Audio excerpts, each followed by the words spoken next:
putting that in a little bit of perspective. And then, Danielle, I know one of the fun things that you said in your intake form for this interview was that our bios, are sort of like the life stories that we tell about ourselves can get in the way of our own transformation. So can you talk to that? I think it's such a profound thing I've never heard before. I'm going to share where that came from. There was a day 40 of the quarantine, our martial law here. I saw nobody. My employees couldn't come to work. As a social person, social media wasn't cutting it for me. I didn't see anybody. It was like, how did that happen? How did I get here? I'm not even able to interact. My neighbor's not close, so it was like, wow. And so on day 40, and you can find this on my Facebook page because it seems to come up when I don't want it to, but I really lost it. I completely lost it. And for some reason, in my infinite wisdom, I decided to do it on Facebook and Facebook Live. And it was not pretty at all. I just remember somebody set me off because I made a comment saying, oh my gosh, I have a tragic, what is it? I had something has happened. I've run out of bacon. And someone made a comment, oh, what a horrible person you must be to be eating baby pigs. Oh, I lost it. Here I am by myself in front of nobody, and I lost it. And so on Facebook Live, I went berserk, and I probably F-bombed the whole world right there in front of everybody. Everybody was laughing, actually. And I had people, our friends going, Daniel, you're on Facebook Live. Is that really what you want to say? F you too. I was going nuts.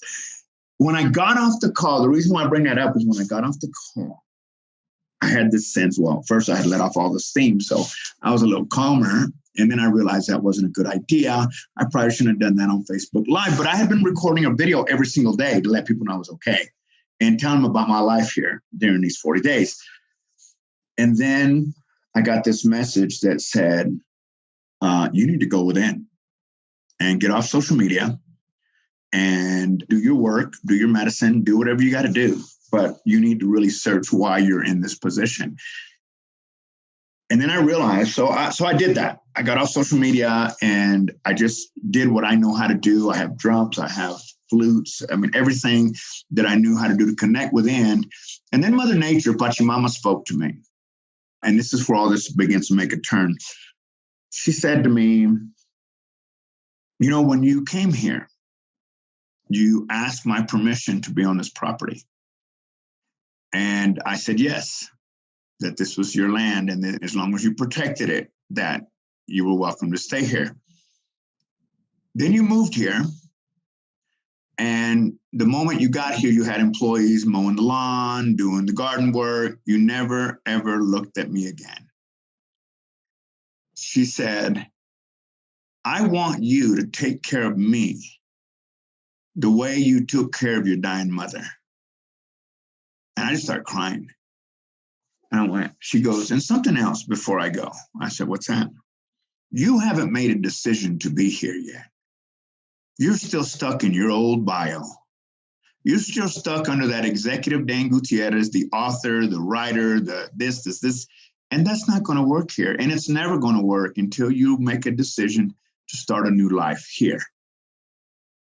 And that's when I realized that I had a decision to either go back home, which I couldn't do at the time anyway, go back home or start a new life here and really become the person that I think the universe was expecting from me. And so I remember coming out of that little facade, that little journey time that I spent, and I was like, well, then who am I if I'm not the bio? Who am I? And the answer was, well, search deeper. At that time, I began to realize that there were a lot of people suffering around me.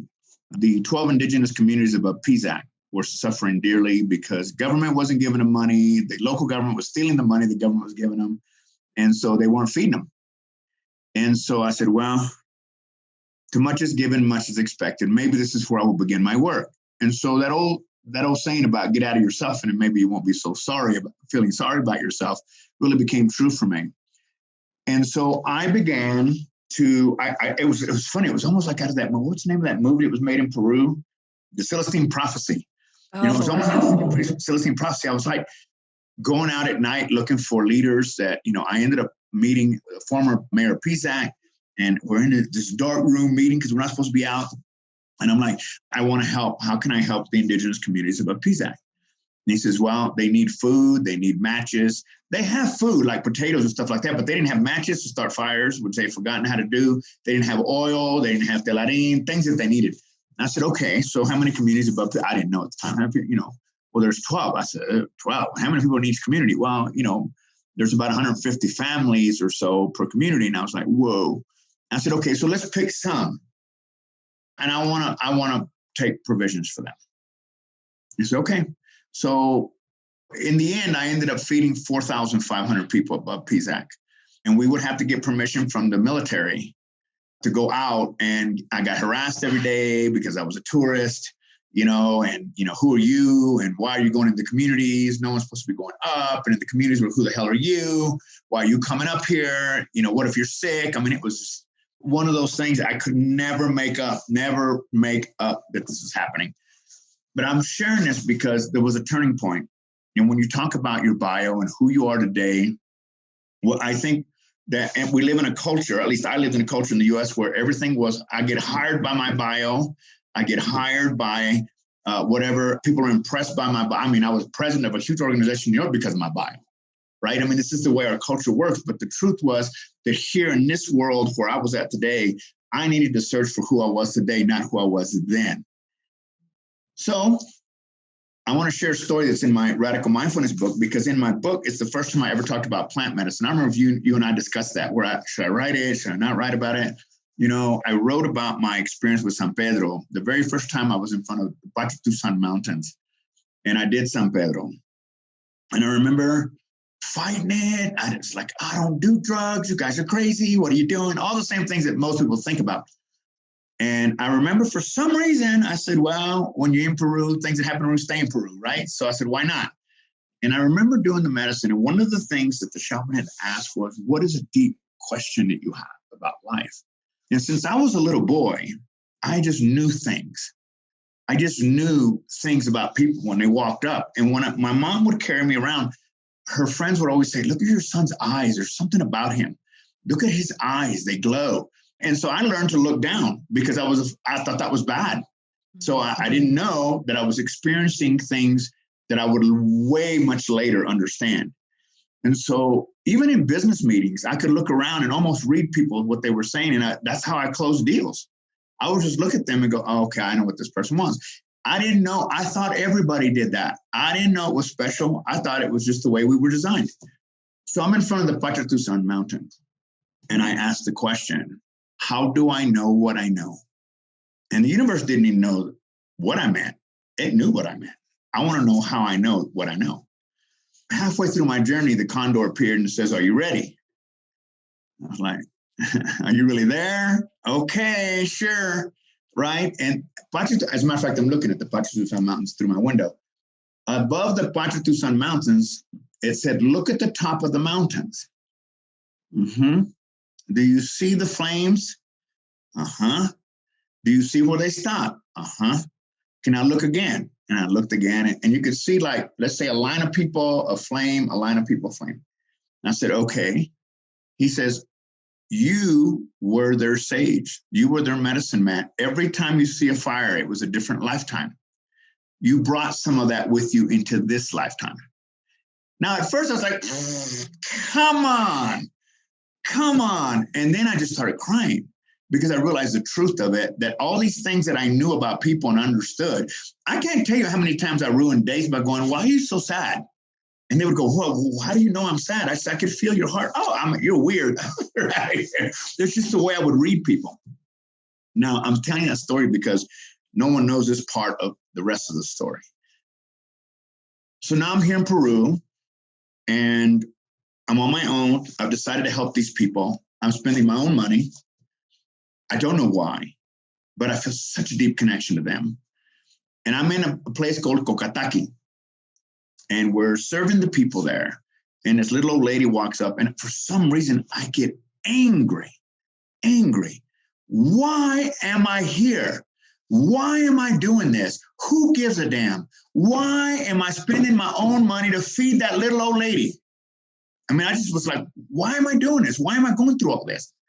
And then a second later, I started crying because I looked at her again and I realized that the reason I was here and the reason why I need to let go of the bio was because that lady was a descendant of the people that were on the mountain 6 years earlier that I saw on the mountain, and that she was connected to me in that. And I just started crying.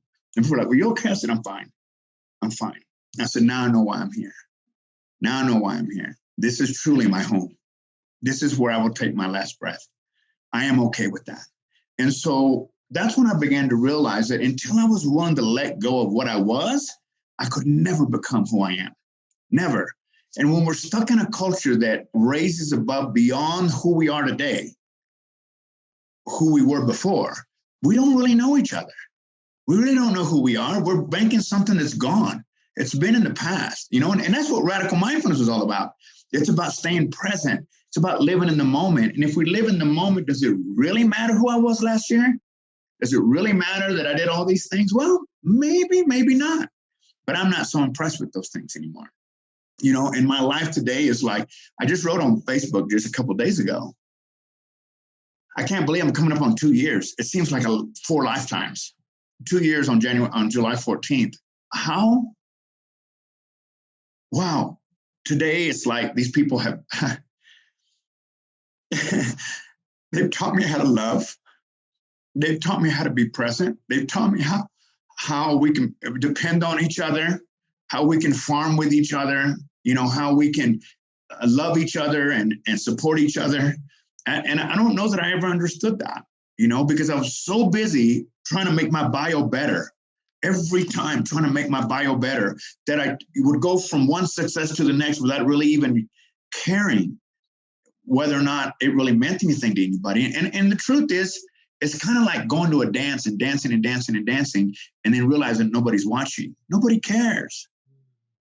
Nobody cares. Everyone's doing their own dance. And here, life is, I get asked so many times, how could you leave luxury to live where you live now? I said, well, I think about that a lot because I don't have the luxuries here that I used to have, but I have a lot more than I used to have. I really have friendship and I have things that I could never buy. So when I talk about the bio, you can be impressed. I didn't write it. It's impressive. I think that in my past, it was the way to get where I wanted to go. And I would never change what I've been through because it's being here with my business acumen and my understanding of how the world works. It's like having a PhD at Harvard here, and I can help them from there because I can see things they can't see because of my experience. And so I think everything I experienced up to my mother's passing was so that I could come to a place like this and actually be of service because I have something to give. I have something to give. Well, Daniel, I am just, there's so many nuggets that have just come out of what you said. I'm not even going to summarize them here. I'll put them in the show notes, but I want to tell you that vision of the dance and the difference between dancing because you're trying to impress other people and just dancing because you want to be present with yourself and enjoy. There's such a difference.